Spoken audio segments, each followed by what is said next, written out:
Welcome to The Mountain in Us, a podcast where the journey gets its voice. I am Taran Singh, your host. Here we greet the thrills, jolts, ascents, and descents of our uncharted adventures.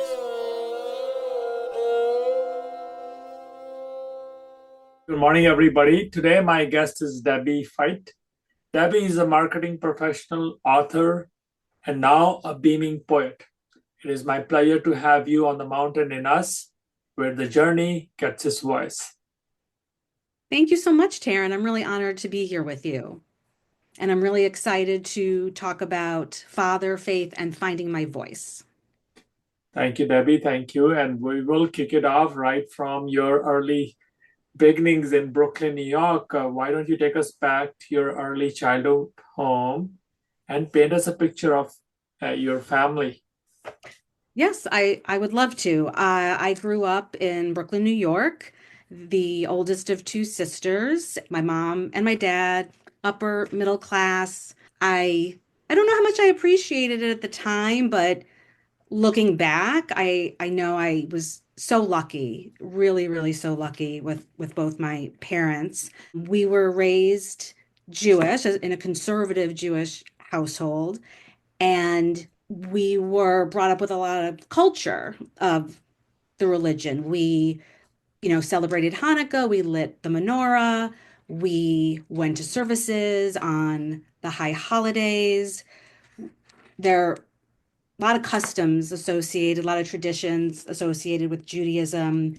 And we grew up with all those things. My sister and I attended Hebrew school, so we got that education. Talk about Brooklyn and where the Jewish community was very strong, right? And as you look back from today, where you are in Michigan to where you were, talk to us a little bit about, you said you went to Hebrew school, right? And language is such an important component of faith and just also finding my voice being a poet. Talk to us a little about if you remember anything from your Hebrew school that you can share with us English speaking people. All right. I'm going to think about that for a second. I would be interested in talking about, the shift from Brooklyn to Michigan, but Hebrew school, as a kid, that was not a fun thing. Yeah. It was, and there was regular school all day, regular school in a public school, and then there was religious education after that. So it wasn't necessarily, I think most kids probably don't love that extra cultural religious education. But again, as an adult looking back, really glad I had that baseline. And I learned a lot of the prayers in Hebrew school, but I also, a big part of my learning prayers was through the being in situations so many times that these prayers were being recited, and I kind of learned it by ear. And part of the reason I was immersed in that, it was, going back to how I grew up in this Jewish household. My dad, his day job, his 9 to 5 was he was a social worker for the city of New York. And in addition to that, he worked with a Jewish youth organization. And that really was where his passion was. So as little kids, my sister and I grew up attending different activities and conventions that got, so we traveled a lot. We didn't necessarily understand what a convention was. I'm 9 years old or whatever. I don't know what's happening in these meetings. I just know, oh, we're in Atlantic City. We're going to go get some taffy now. Or we're in Florida. I'm going to Disney World. But part of these conventions included saying a lot of the prayers. There was a blessing after the meals, every meal. So I was constantly hearing that. And then there's mourning, all different types of services. So it was kind of the background noise in a way, um, for a great deal of my life to have the Hebrew around us. and I have a 12-year-old son, which, he goes to the Punjabi school. And I think in same ways, what you said, right? When the language is not the majority language, suddenly it becomes a background noise because there is the valuation of that language doesn't exist in the marketplace. But what you also said, which is such a beautiful thing, that it opens up a lot of things that might be caged if you don't have that knowledge of that language from early on in your life, because it still seeps in no matter how much background noise it was. It still seeped into Debbie, and I think a lot of which we'll discover in this conversation. But I also wanted to focus a little bit on your, you shared the story about McDonald and your father, and I found it very practical and such a wise way to look at life. And I would love if you could share that with our audience, and just give us a glimpse of your father, uh, too, as you talk Yeah, about that story. I would love, I do like that story and I'm happy to share it with you. I just want to clarify one thing. Maybe background noise wasn't the right term to use. Maybe it was backdrop. I didn't mean it Yeah, as background noise, like, yeah, this is not. yeah, But I don't, you know what? There's too many sides to this coin. When I was a kid and I'm sitting through services, and some of them can be pretty long, 2 hours longer, you get kind of restless. So you're right, it became background noise, but that's not how I meant it. I just meant it as yeah. it was just part of my As, yeah, upbringing. yeah. As children, right, we do not know what it is, right? It's just that we are expected to follow a norm, and sometimes Yes. that norm can Yes. be overwhelming for us, because and I have a 12-year-old son, so and even myself, I can't sit more than 30 minutes at one place. So, right, so human beings, and understandably. But let's get to the McDonald one, because that is the one story that I just love it to my heart. Yes, I'm happy to share that. So growing up in a Jewish household, growing up in a kosher household, and I won't presume that every listener will know what, kosher means, but for us, it meant you could not eat meat and dairy together. And so that meant two sets of silverware, two sets of dishes. I never had a cheeseburger when I was a kid. I didn't eat Mexican food until I was in college because there's cheese and meat together, and that was not part of our culture. So growing up in a kosher household, certain things were completely off limits. We didn't eat anything from a pig. We didn't eat shellfish. So there are a lot of rules around food, and that's how I grew up. And my dad, and this was important to him. My dad was more observant than my mom, but we kept a kosher kitchen. And my dad used to take my sister and I to McDonald's. We would get the fish sandwich, So that was a treat to be going out and the whole fast food thing and fish sandwiches. But then we get older, and now I'm in middle school when we're allowed to leave school and go have lunch off property. And there was a McDonald's nearby, and my friends would go to McDonald's, and those chicken nuggets looked so good. I did not want the filet of fish. And I mean, I could have just eaten the chicken nuggets and not said anything to my dad, but that's not real. That's not how we were.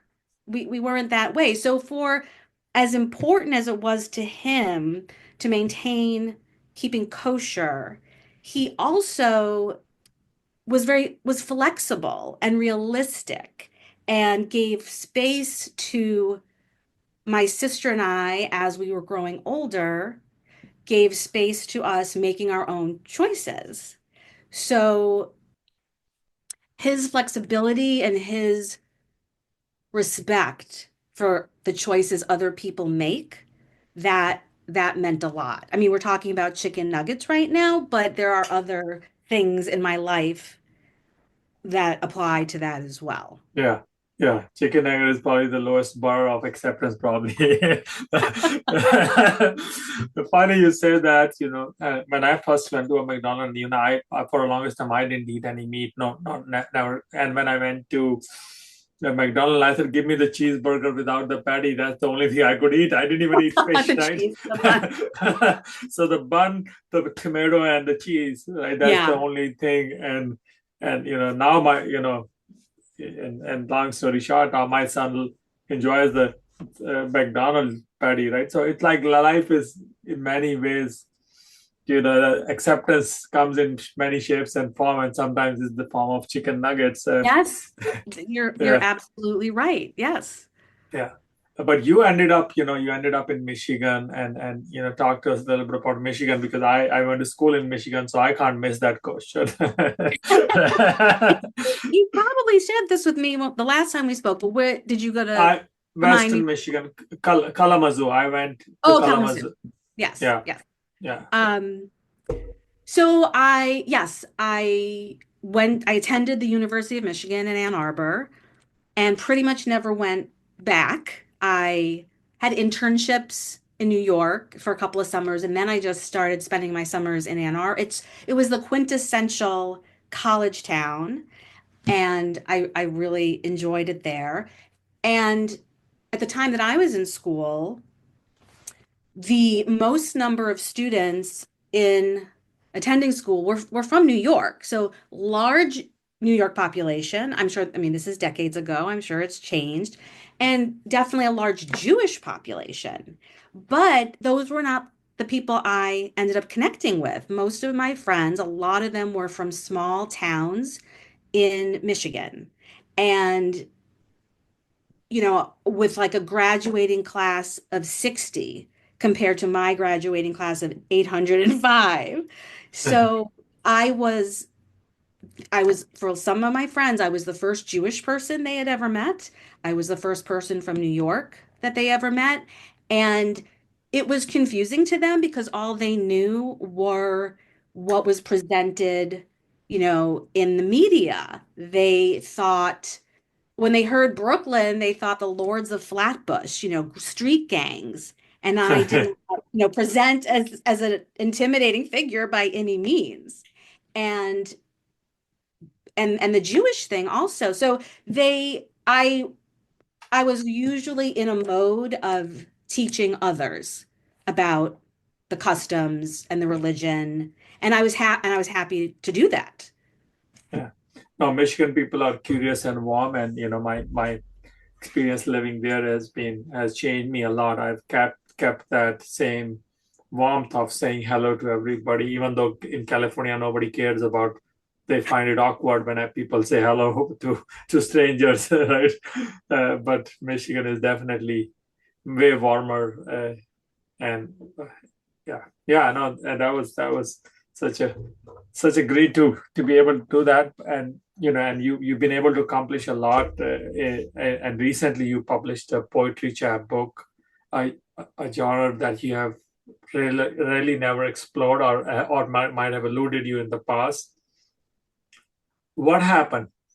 Well, let me just back up a little bit. The book is not technically published yet. It'll be published next year. Um, but you're right. I've been a professional writer my entire career.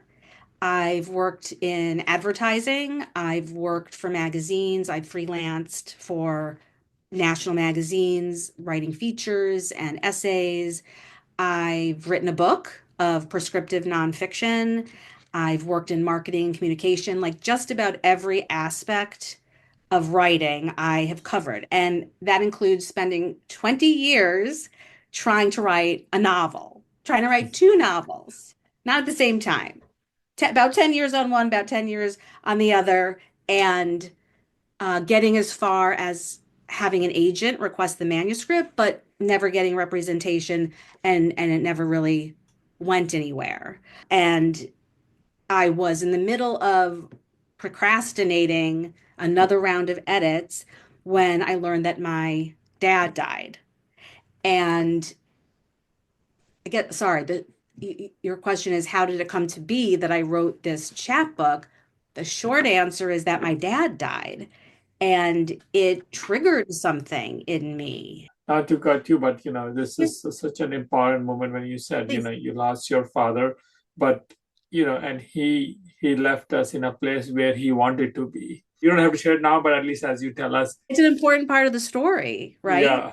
So my response, my grief, my response was to write.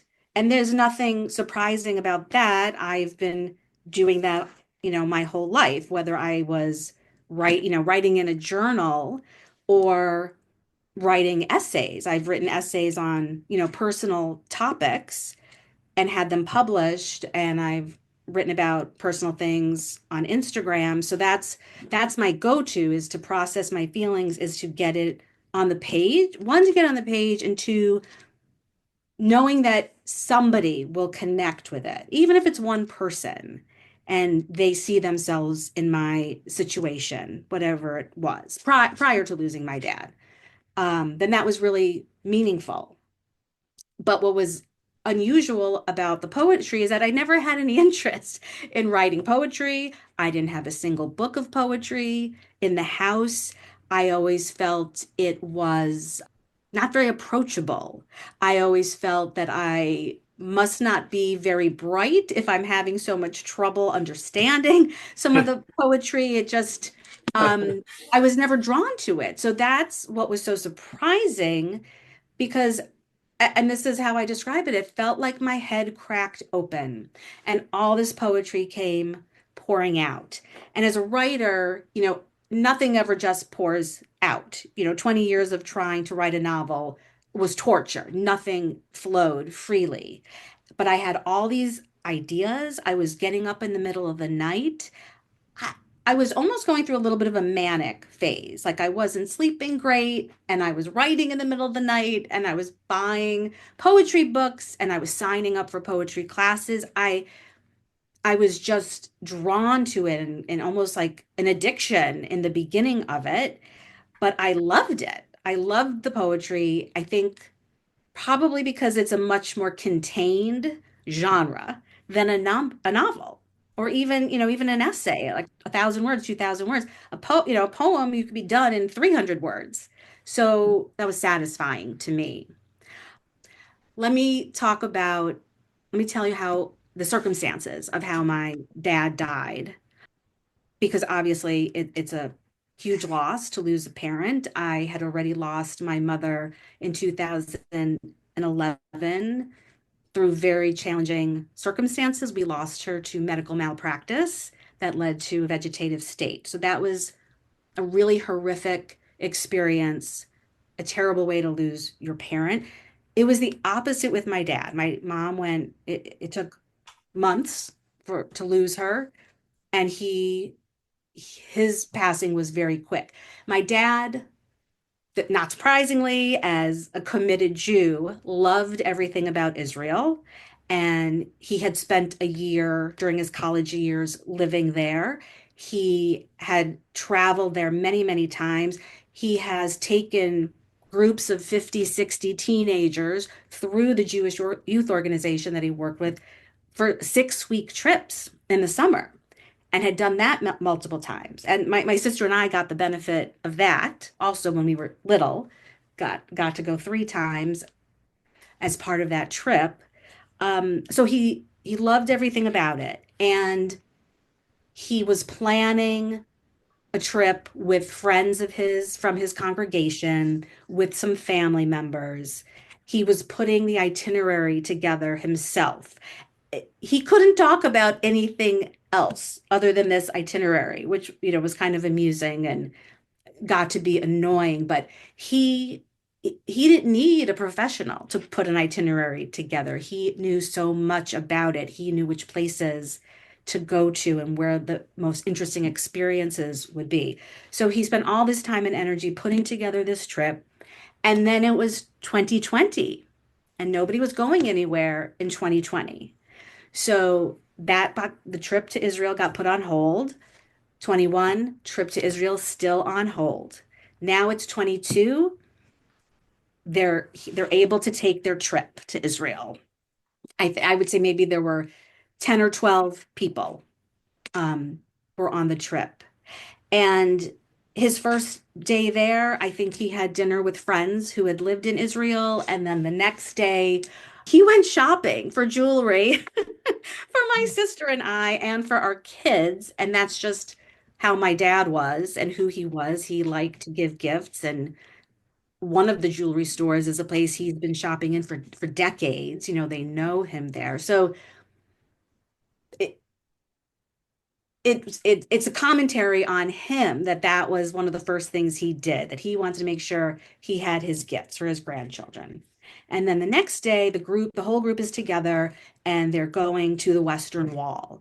And he is walking distance to the wall and he just goes down and he's gone.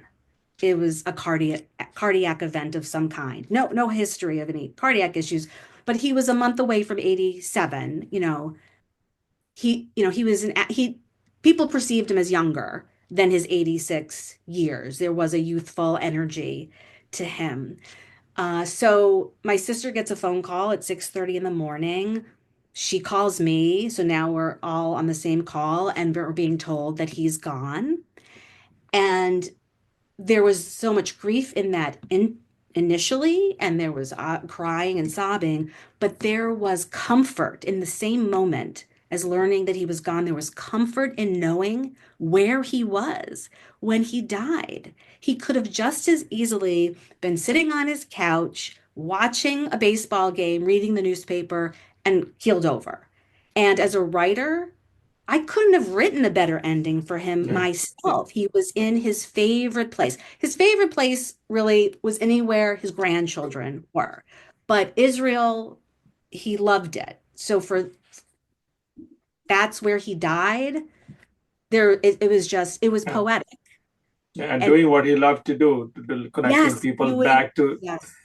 connecting them to their roots and giving them an understanding of the passage of life in many ways, right? And thank you for sharing that, and and the book the chapbook, the poetry book that is coming out is also based on this Jewish tradition of how Kaddish, and I could talk to us a little bit more about that, and how did that concept come to you, right? And give us and being a non-Jew or have no understanding of this uh, Of course. concept, just paint us a little bit more picture so we understand the why. I'd be happy to. Thank you for asking about that. So in the beginning, I was just writing poems. I wasn't thinking I was putting together a book. They were just whatever inspiration struck. I was writing poems, grief, loss, with through a Jewish lens. There was a lot of that in the poems. And I was submitting them to literary magazines and I was having some success getting things published. And a dear writer friend of mine said, "You have enough, you could put these into a chapbook. You have enough pieces for a chapbook." And I thought she'd lost her mind. I thought, I don't have enough pieces here. And anyway, I was brand new to the genre. I mean, I had been writing for decades, but I still felt like I was a newbie when it came to poetry. So like, I just started doing this. How am I publishing a book? Like that seemed crazy. And I didn't think I had enough pieces, but I counted my pieces. I'm like, oh, I have enough pieces. And I kept writing more pieces and more pieces. And here's how the concept came to be. Um, so let me talk about the title and the subtitle. So the title of the chapbook is The Power of the Plastic Fork, a daughter's highly unorthodox Kaddish. Kaddish is the prayer that's said when you lose an immediate family member. So a parent, a child, a sibling, a spouse. And there are a lot of customs around that. You say it during that first week after the person passes, which that first week is referred to as Shiva, and that's when people come to visit the family in mourning. And show their support and share stories. And you're also having services, prayers, and the Kaddish is one of them. So there's an obligation for those those who observe to say the Kaddish every day for 11 months. And I saw my dad did this for both his parents. He did it for both of my mother's parents.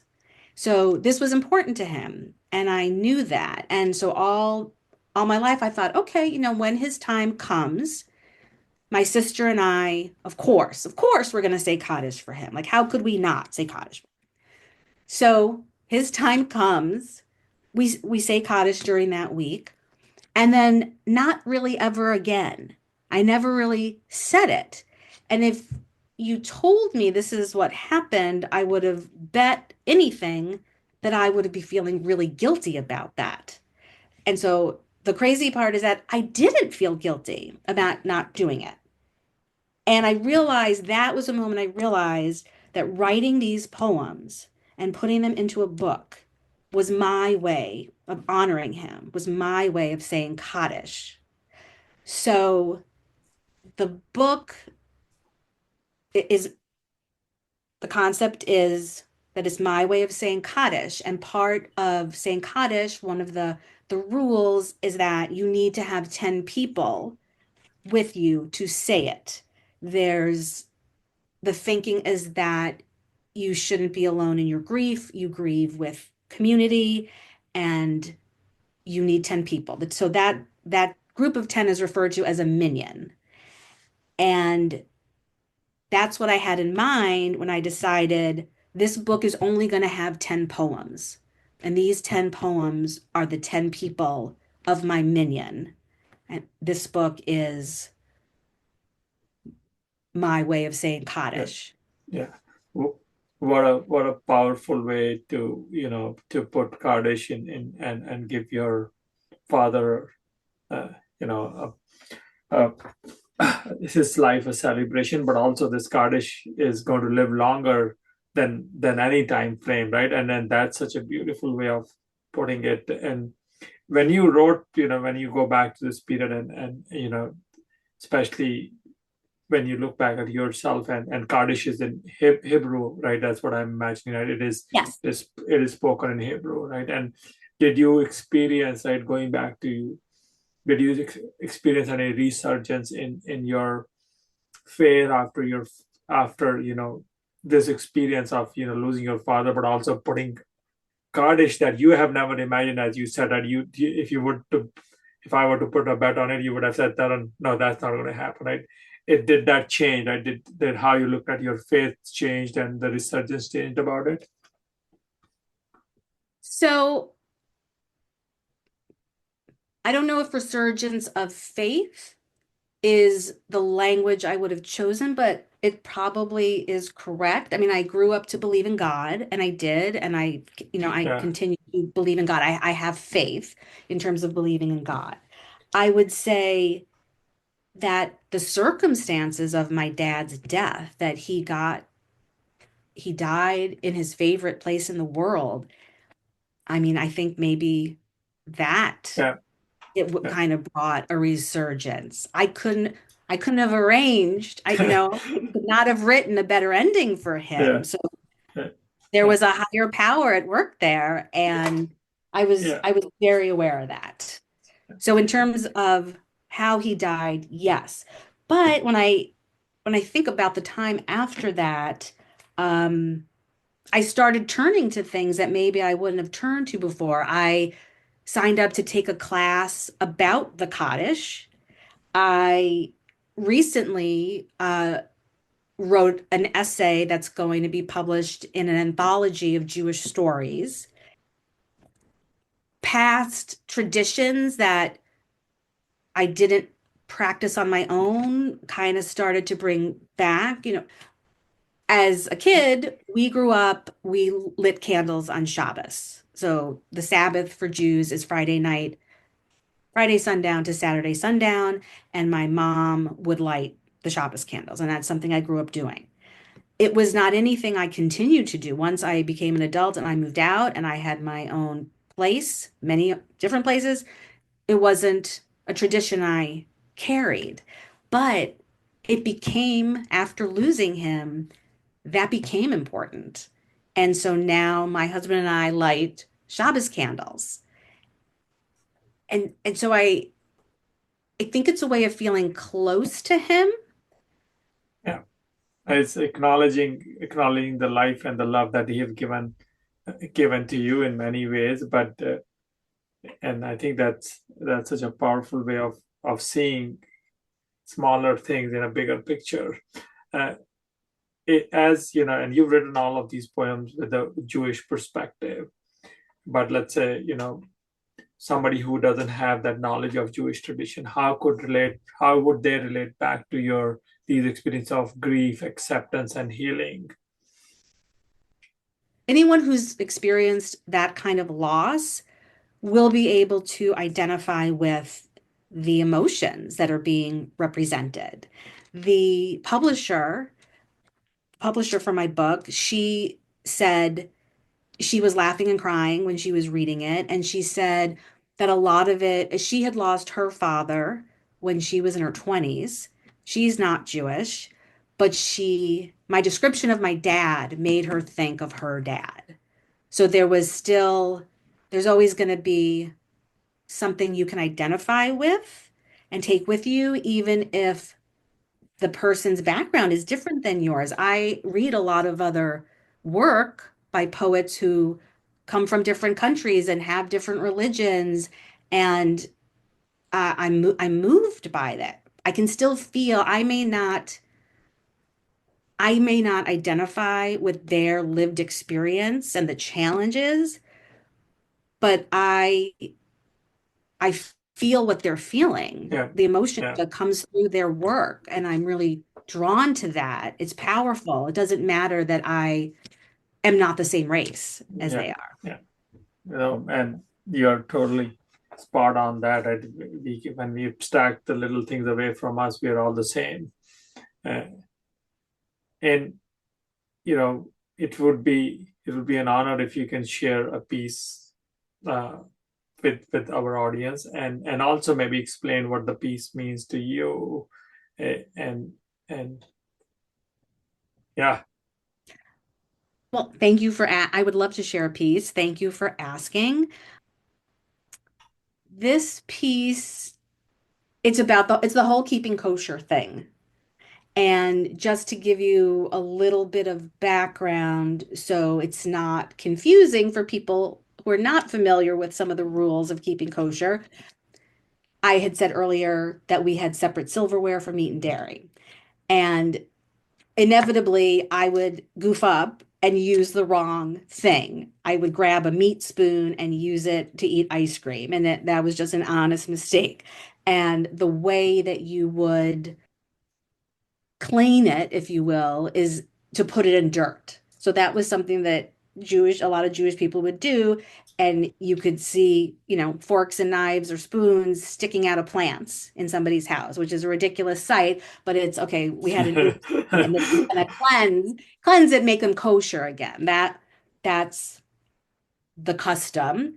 And so that's what was in mind as I'm, grieving his loss. So this piece is Ode to the potted plants on my parents' windowsill, studded with silverware I've accidentally made unkosher. Forgive me, for I do not remember your names, but I recall the role you served in my life as a child who understood the rules about keeping a home kosher and still managed to use a meat spoon to eat her Haagen-Dazs chocolate chip. You saved my ass and well beyond childhood at that. Forks and knives and spoons, silver plated sentinels of the windowsill. You holding them up proudly. Me, somewhat penitent, but always in awe of your healing. How dirt from the earth could render the defiled clean, could rescue the steak knife that carelessly buttered the morning's toast. How silverware emerged unsullied from the soil, each piece restored to its pristine form. I revere your powers of rebirth, sing your praises, Acknowledge your limitations. Yes, you nurture silver blossoms back to life, but you cannot give root to the family tree despite the richness of your soil. Not everything can be made new again, no matter how deep it is buried. Oh, thank you, thank you, thank you. This is amazing. Thank you, and thank you Thank for you. sharing this, and thank you for coming to the podcast and bringing your voice to to us. It has been a pleasure, and I feel that this is that through you, through the Kaddish, we are learning the essence of being human, and this is beautiful. I look forward to getting my hands on the chapbook when it is out, and all the best for your new adventures. But thank you again for coming to the podcast. Thank you, Taran, for having me. Thank you for joining us on the Conversation Trails of the Mountain in Us podcast. Each episode here is crafted with love, adventure, and reflection. We hope you have enjoyed this one, and we welcome your thoughts on it. And if you want to be on the show, feel free to reach out.